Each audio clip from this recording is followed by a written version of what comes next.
Good morning વિદ્યાર્થી મિત્રો, કેમ છો તમે બધા? મજામાં? Well done.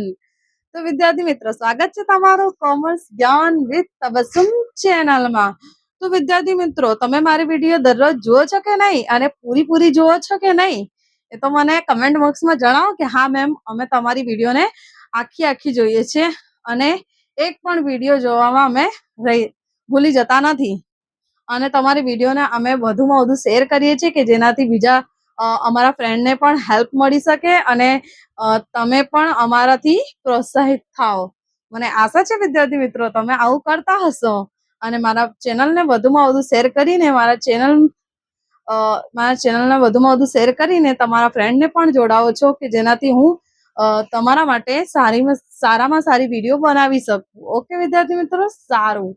તમે આવી રીતે મારું સપોર્ટ કરતા રહેજો જેનાથી હું તમારા માટે સારામાં સારી વિડીયો બનાવી શકું અને ક્વોલિટી વાળી. ઓકે, તો વિદ્યાર્થી મિત્રો, આજના લેક્ચરમાં આપણે જોઈશું ચેપ્ટર નંબર 1 હિસાબી પદ્ધતિ અને તેના પારિભાષિક શબ્દોમાં બીજા નયા એટલે કે નવા પારિભાષિક શબ્દો. તો સૌથી પ્રથમ 37 નંબર પર આપણે આવ્યા છે.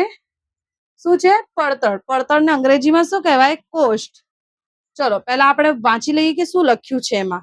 કોઈ પણ વસ્તુ તૈયાર કરવા માટે અથવા સેવા પૂરી પાડવા માટે જે પણ ખર્ચાઓનો સમાવેશ કરવામાં આવે છે તે ખર્ચાઓના સરવાળાને પડતર કહેવામાં આવે છે. પડતરમાં સામાન્ય રીતે માલ સામાનની પડતર, મજૂરી પડતર અને અન્ય. તો મેમ આ કઈ સમજાયું નહીં, તમે એક એક્ઝામ્પલ તો આપો. આમને આમ કેમ બોલી રહ્યા છો તમે? હા, તો હું બતાવું છું તમને એક પ્રેક્ટિકલ એક્ઝામ્પલ સાથે. તો મારી પાસે છે આ માર્કરની ઇંક, જે એક સરસ મજાના બોક્સમાં છે. આ છે માર્કર, વ્હાઇટ બોર્ડ માર્કરની ઇંક. શું છે? ઇંક. તો આ જે આની જે ઓરિજિનલ પ્રાઇસ કહું તો 30 રૂપિયા. તો શું આ જે ઇંક છે 30 રૂપિયામાં બની હશે? ના વિદ્યાર્થી મિત્રો, આવું નથી. હોઈ શકે કે આ 10 રૂપિયામાં બની હોય.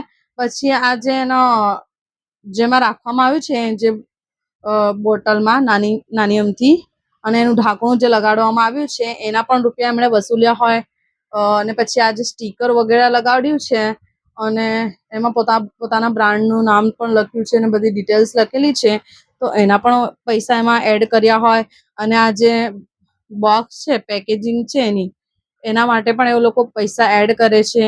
આ બધું એ લોકો આ પ્રોડક્ટ પાછળ જે ખર્ચાઓ કરી રહ્યા છે એનો એ પ્રોડક્ટની કિંમતમાં ઉમેરો થાય છે. એટલે કે એ વસ્તુ પણ, એ ખર્ચાઓ પણ એ વસ્તુની કિંમતમાં એડ થાય છે. તો વસ્તુની કિંમતમાં વસ્તુ બનાવવા પાછળ કે એને તૈયાર કરવા પાછળ જેટલા પણ ખર્ચાઓ થયા એ ખર્ચાઓને પણ એમાં ઉમેરવામાં આવે તો જે કિંમત મળે એને પડતર કિંમત કહેવામાં આવે છે, એ પડતર કહેવામાં આવે છે. ઓકે, સમજણ પડી ને વિદ્યાર્થી મિત્રો? Very good. હવે છે 38 નંબરનું વાઉચર. એને અંગ્રેજીમાં પણ વાઉચર કહે છે. પહેલા તો આપણે જોઈ લઈએ કે શું લખ્યું છે અહીંયા, પછી આપણે ભણીશું. વાઉચર એ ધંધાકીય વ્યવહારોનો લેખિત પુરાવો છે. લેખિત પુરાવો એટલે કે લખેલો પુરાવો, એક પ્રૂફ છે. વાઉચરના આધારે વ્યવહારનો પ્રકાર નક્કી થાય છે. વાઉચર જોઈને ખબર પડે છે કે આ વ્યવહાર ખરીદીનો છે, રોકડનો છે, ઉધાર છે, વેચાણનો છે કે મિલકતનો વ્યવહાર છે, કયો વ્યવહાર છે. તો આ એક્ઝામ્પલ આપેલું છે: રોકડ વ્યવહાર, ઉધાર વ્યવહાર, ખરીદીનો વ્યવહાર. વાઉચર મીન્સ શોર્ટમાં હું સમજાવું તો કોઈ પણ બિલ, એ બિલમાં જોઈને વેપારીને ખબર પડે છે કે આ જે મેં કર્યું એ ખરીદીનો વ્યવહાર હતો કે વેચાણનો. તમે કોઈ વસ્તુ ખરીદો છો તો એ તમારા માટે તમને એક બિલ આપવામાં આવે છે અને દુકાનદાર પાસે પણ એની એક અલગ બિલ હોય છે. એમાં એ જોયે છે કે એના માટે તો એ શું થયું? વેચાણ થયું. અને તમારા માટે શું થયું? ખરીદી થઈ. તો એના માટે વેચાણનો વ્યવહાર થઈ ગયો અને તમારા માટે ખરીદીનો વ્યવહાર. તો એ બિલ જોઈને જ ખબર પડશે અને બિલ જોઈને એ પણ ખબર પડી જશે કે આ રોકડ નો વ્યવહાર છે કે ઉધાર વ્યવહાર છે. ઓકે વિદ્યાર્થી મિત્રો, ખબર પડી વાઉચર એટલે શું? ના સમજાય તો પ્લીઝ કમેન્ટ બોક્સમાં જણાવો. અને સમજાય છે તો સારી સારી કમેન્ટ કરીને મને જણાવો કે કેવી રીતે સમજણ પડી રહી છે અને કેવું લાગી રહ્યું છે તમને મારા સાથે ભણીને. ઓકે વિદ્યાર્થી મિત્રો, હવે જોઈશું 39 નંબરનું. 39 માં બહુ ઈઝી છે. વટાવ. વટાવ એટલે ડિસ્કાઉન્ટ. પેલા જોઈ લઈએ શું લખ્યું છે.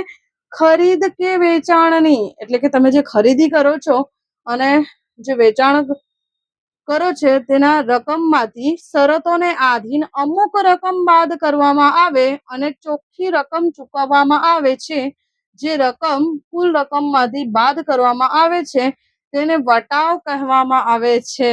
વટાવ એટલે ડિસ્કાઉન્ટ. તો તમે કોઈ પણ વસ્તુ ખરીદો છો તો એ વસ્તુમાં થોડી કિંમત તમને વેપારી જે હોય છે એ ઓછી કરી આપે છે. તો જે કિંમત ઓછી કરી આપવામાં આવે છે એ ઓછી કિંમતને જ વટાવ કહેવામાં આવે છે, એટલે કે ડિસ્કાઉન્ટ. ઘણા શોરૂમમાં ડિસ્કાઉન્ટ એટલે કે સેલ ચાલી રહ્યું હોય છે તો તમને 50% ડિસ્કાઉન્ટ આપવામાં આવે છે. 1000 રૂપિયાનો ડ્રેસ હોય તો તમને 500 રૂપિયામાં આપવામાં આવે છે. તો આજે ઓછી કિંમત કરવામાં આવી રહી છે, ઓછી કિંમત લેવામાં આવી રહી છે, એ જ શું છે, ડિસ્કાઉન્ટ છે. ઓકે વિદ્યાર્થી મિત્રો, સમજણ પડી ને? હવે ડિસ્કાઉન્ટના પણ બે પ્રકારે છે. કયા કયા તો જોઈએ. એક છે વેપારી વટાવ અને એક છે રોકડ વટાવ. તો પહેલા આપણે જોઈએ વેપારી વટાવને અંગ્રેજીમાં શું કહેવાય? Trade discount. અને રોકડ વટાવને કેશ ડિસ્કાઉન્ટ.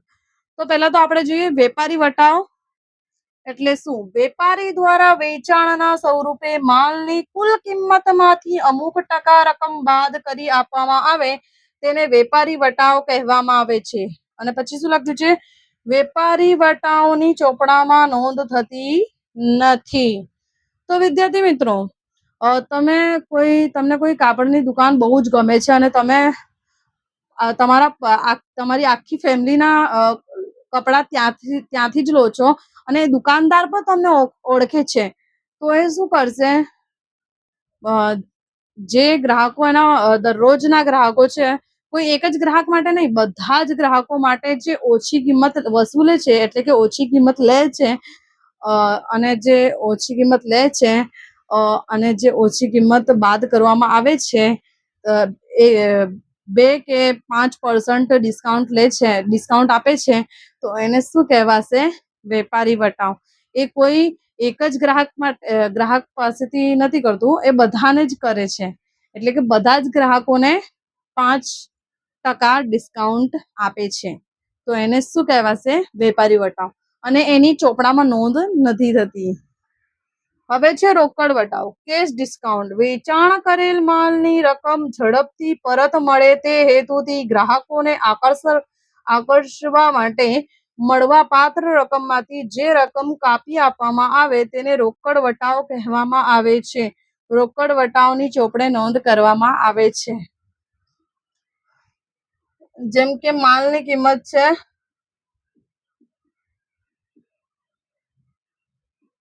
10,000, એમાંથી 10% રોકડ વટાવ, તો 10,000 ના 10% એટલે કે 1,000.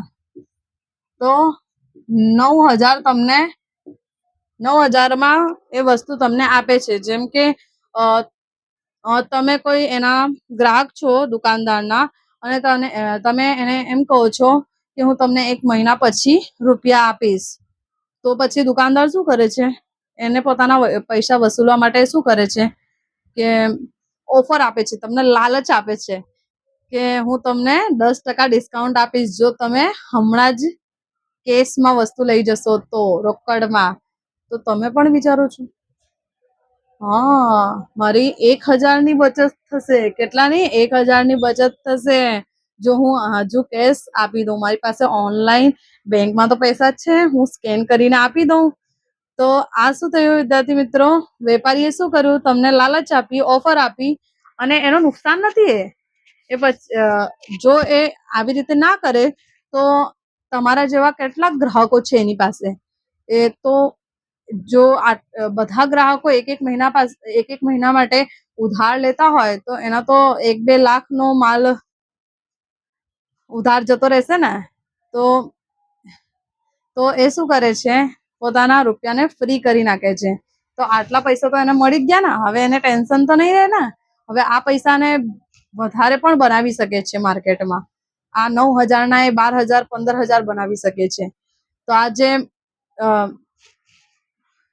આ જે ડિસ્કાઉન્ટ વેપારી આપે છે કે એને ઝડપથી નાણાં મળી રહે, એના માટે એ પોતાના ગ્રાહકોને લાલચ આપે છે અને નાણાં વસૂલે છે. તો જે ડિસ્કાઉન્ટ આપે છે એ ડિસ્કાઉન્ટને રોકડ વટાવ એટલે કે રોકડ વેચાણ કે રોકડ ખરીદી પર જે વટાવ આપવામાં આવે છે તેને રોકડ વટાવ કહેવામાં આવે છે. ઓકે, આ તો એકદમ ઈઝી છે. હવે છે મળેલ વટાવ અને આપેલ વટાવ. મળેલ વટાવને અંગ્રેજીમાં ડિસ્કાઉન્ટ રિસીવ્ડ અને આપેલ વટાવને અંગ્રેજીમાં ડિસ્કાઉન્ટ અલાઉડ. તો પહેલા તો આપણે જોઈ લઈએ મળેલ વટાવ. તો વિદ્યાર્થી મિત્રો, આપણને વટાવ ક્યારે મળે? આપણે ખરીદી કરીએ તો આપણને વટાવ મળે ને. તો આપણે ખરીદી કરીએ છીએ, આપણે વેપારી છીએ ઓફકોર્સ, પણ આપણને પણ માલ ભરાવવું પડતું હશે ને. તો આપણે હોલસેલર પાસેથી માલની ખરીદી કરતા હશો તો એ હોલસેલર તમને ડિસ્કાઉન્ટ આપતો હશે. તો આ જે મળેલ વટાવ મળી રહ્યું છે, જે વટાવ, એને મળેલ વટાવ કહેવામાં આવશે. અને એ તમારી ધંધાની શું છે, આવક છે, કારણ કે તમને મળી રહ્યું છે. શું લખ્યું છે? વેપારી દ્વારા માલ ખરીદવામાં આવે અને ચૂકવવા પાત્ર રકમમાંથી જેટલી રકમ ઓછી ચૂકવવાની હોય તેને મળેલ વટાવ કહે છે. ધંધાની આવક ગણાય છે. શું? ધંધાની આવક ગણાય છે. સમજ પડી? હવે જોઈશું આપેલ વટાવ. આપણે વટાવ ક્યારે આપીએ? જ્યારે કોઈ આપણી વસ્તુ ખરીદે, એટલે કે આપણે વેચાણ કરીએ ત્યારે આપણે વટાવ આપીએ. તો એને શું કહેવાય? આપેલ વટાવ. આપણે વટાવ આપી રહ્યા છીએ તો એ ધંધા માટે શું થશે? ખર્ચ થશે. જો તમને વટાવ મળી રહ્યું હોય તો એ ધંધાની આવક છે, અને જો તમે વટાવ આપી રહ્યા હો તો એ ધંધાનું ખર્ચ છે. ઓકે. વેપારી દ્વારા ગ્રાહકને માલનું વેચાણ કરવામાં આવે અને ચૂકવવા પાત્ર રકમમાંથી જે રકમ બાદ કરી આપવામાં આવે તેને આપેલ વટાવ કહે છે. એવી જ રીતે જે મેં સમજાવ્યું એ જ લખેલું છે એમાં, કે તમે વેચાણ કરો છો અને તમે વેચાણ કરો છો તો તમને શું કરવું પડશે? વટાવ આપવું પડશે ને, કોઈ વેચાણ કરશે તો. અને તમે ખરીદી કરશો તો તમને વટાવ મળશે, અને તમે વેચાણ કરશો તો તમને વટાવ આપવું પડશે. તો જ્યારે તમને વટાવ મળે તો એ ધંધાની આવક કહેવાય, અને જ્યારે તમે વટાવ આપો તો એ ધંધાનું ખર્ચ કહેવાય. તો વિદ્યાર્થી મિત્રો, હવે તો તમને કન્ફ્યુઝન નથી ને? તો ફરી મળીશું આપણે આજ ચેપ્ટરના લાસ્ટ બચી રહેલા શું કહેવામાં આવે છે, પારિભાષિક શબ્દો સાથે. ઓકે વિદ્યાર્થી મિત્રો, બાય.